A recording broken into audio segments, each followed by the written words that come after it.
So some books I really recommend to help you learn how to use a pole lathe is this one by Mike Abbott, which is really good. It's kind of step by step, and it talks all about how you even maintain your tools, how you set up the lathe as well, how to build how to build a pole lathe, and also some projects to get you started on. There's a little bit of other things in there too, like sort of bowl turning and basket weaving and how to make hurdles, skate hurdles, that kind of thing. And this one also by Ray Tabler. And this one's particularly good because it shows you many different things, not just wood turning.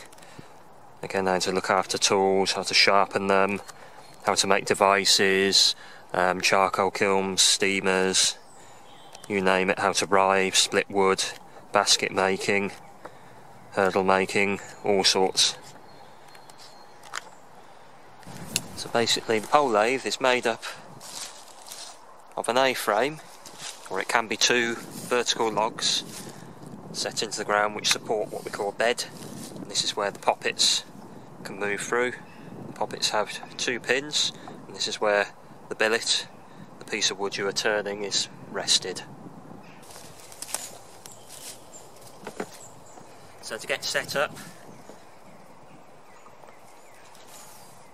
got your treadle on the ground ready, got your two poles and your bungee cord, your shock cord. So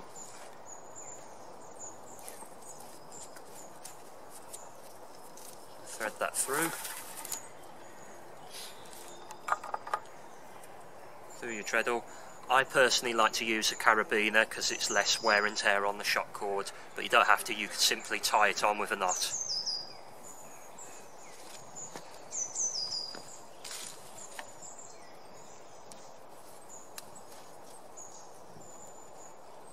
Through the other one, simply tie it off.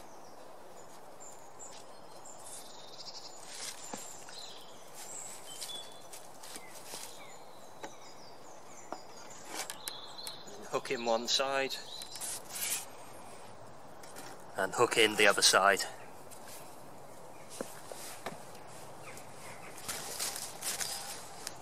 So with this type of lathe we always use greenwood, and all that means it's wood that's been cut down fairly recently, so it's still full of sap, it's not seasoned. With this type of lathe it's easier to work with the wood while it's green before it's seasoned. So the types of wood I like to use depends a lot on what I've got to hand. This is a piece of ash that was cut down nearly a year ago, but it's still quite green. Make that into something. Birch is quite nice to turn. It's quite heavy wood, but it's quite a nice grain on it.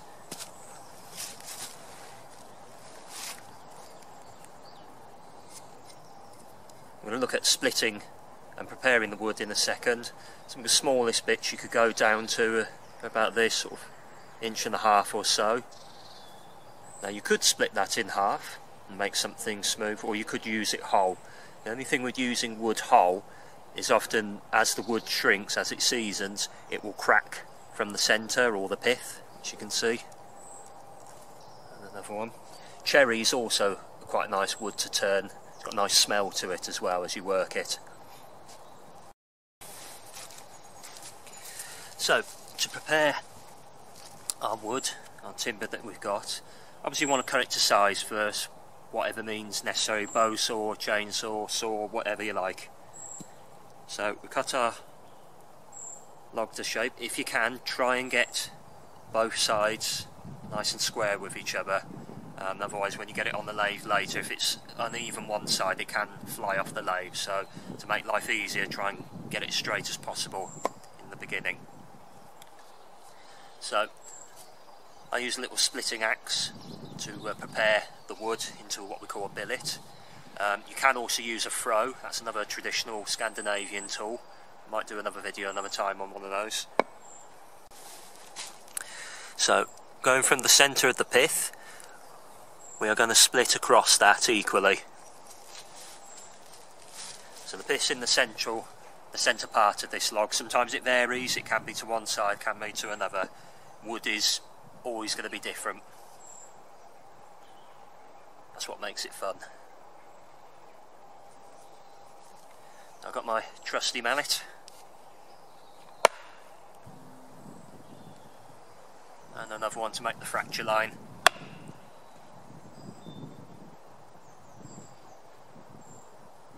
And we can go all the way.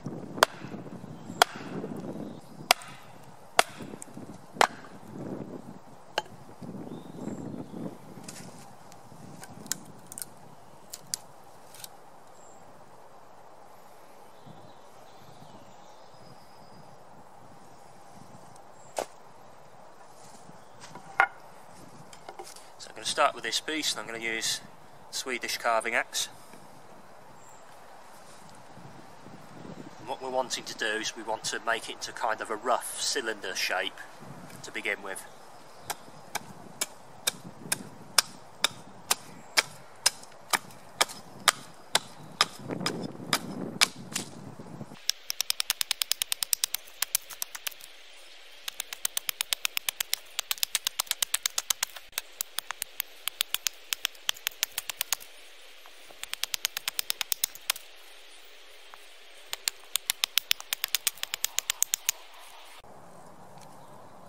So it's fairly square. Now just take the corners off a bit.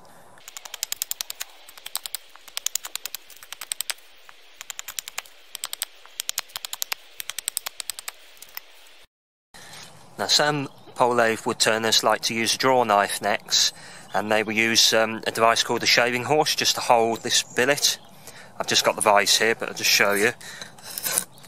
And what you can do is just make it a bit more an even, smoother, round cylinder.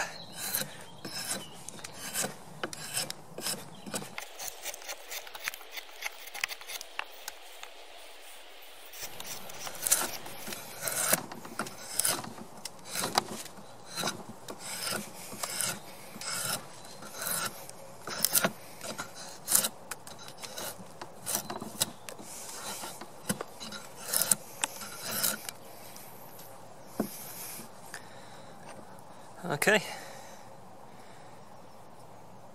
so a little bit more rounder, a little bit more smoother. Now we can go to lathe. So the poppets are movable and they get fixed in with these keys. So they slide along through the A-frame. So the max length you can turn is how wide you can get them, or you can do very small stuff. Probably the limit I can do is something like 4 or 5 inches, because bear in mind the cord needs something to run on, and it usually kind of moves side to side about a couple of inches, so you can't do really small stuff on this type of lathe anyway.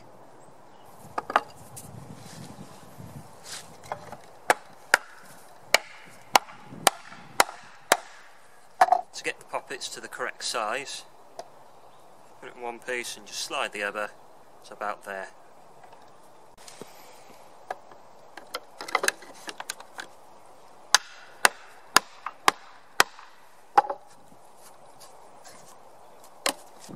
Now we can use the crank and do the fine adjustment. Now to centre, I tend to do this by eye. I'm pretty good at it by now.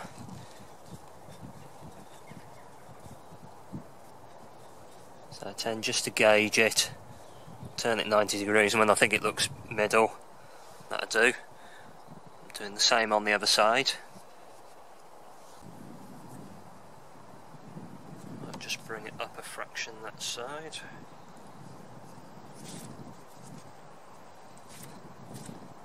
That's a little bit better. So that's fairly well centred to start us off.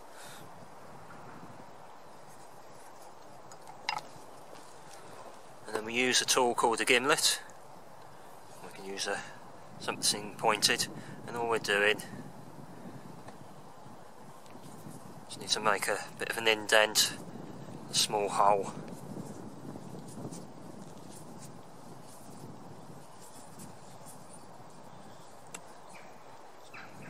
Might not look centred, but it doesn't matter too much because when we start turning it will centre itself. But there's something to bear in mind when you first start this. It's sort of easy to start with a bigger piece of wood and go into really small stuff, because you can catch yourself out and find you've got your centre wrong and the wood is too small to work with. Just takes practice and experience. So I've got some wax.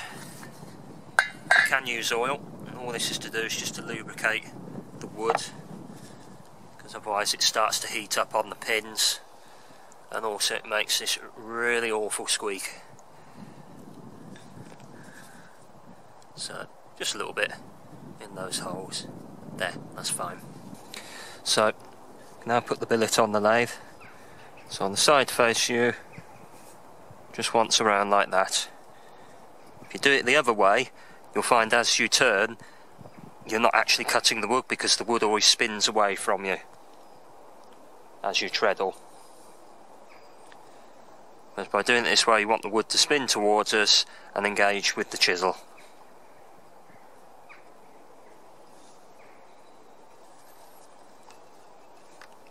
Doesn't have to be super tight, and then just give it a trial run.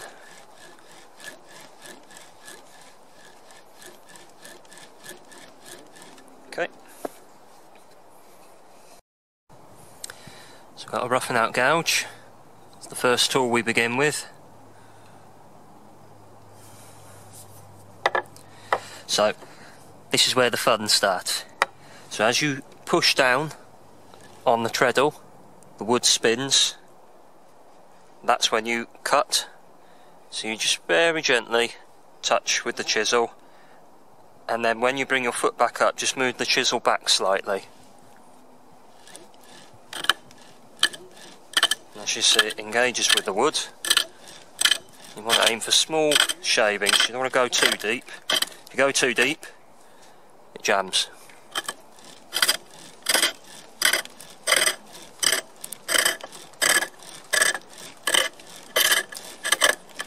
Away along.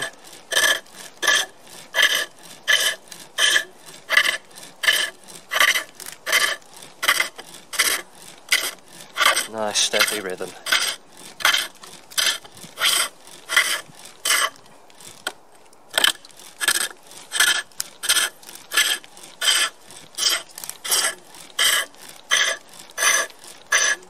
Okay, that's fine. Now what we'll do now, because we need to do this section and obviously the cord's in the way, you don't want to cut the cord. I did do that once as a beginner. Happens to us all. So this time, because this is a lot more round, we've kind of centred it now, we wrap twice around, and it just gives it a little bit more friction and traction as we work the lathe. So back on, and we're going to do the other side.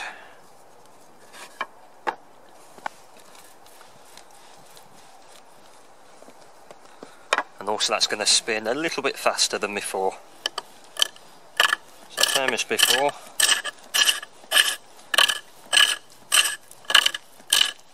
Small shavings, work your way along.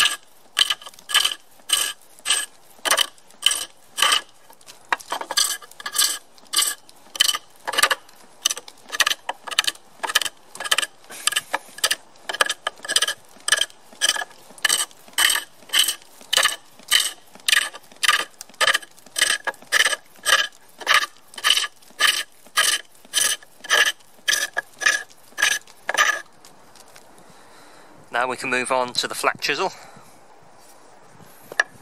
and this is what makes the billet nice and smooth. So if you're doing the rolling pin or something like that. So again, very shallow angle, and same technique as before. Just treadle down, we engage the blade.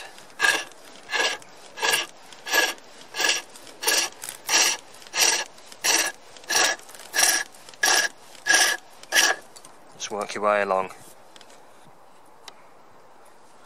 This bit's had the roughing out gouge, you can see the teeth marks, and it's fairly smooth. And then that's just had the flat chisel. That's really nice and smooth. You can really see the grain layers there. So our next tool to use is the spindle gouge, which is the exact same thing as the roughing out gouge, although this is more for fine work. That's the same as before. So we're going to make kind of a round ball shape on the end here.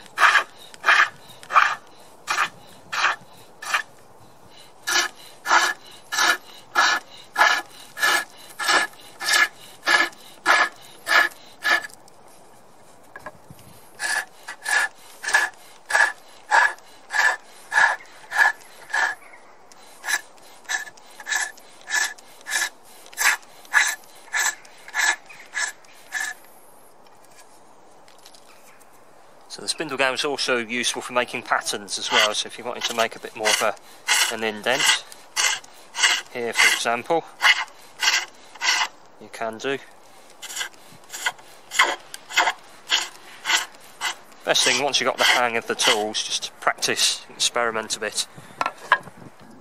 Our fourth and final chisel we're going to use is the skew chisel.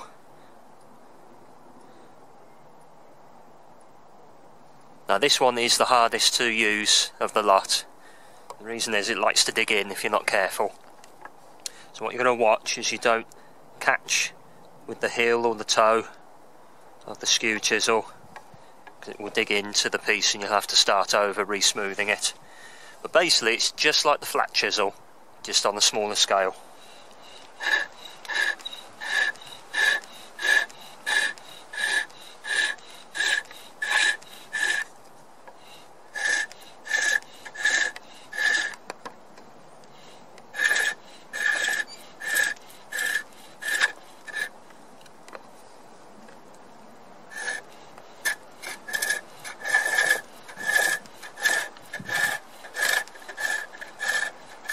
Sometimes I like to flip it the other way around when I come to do the end, so you can follow that curve round.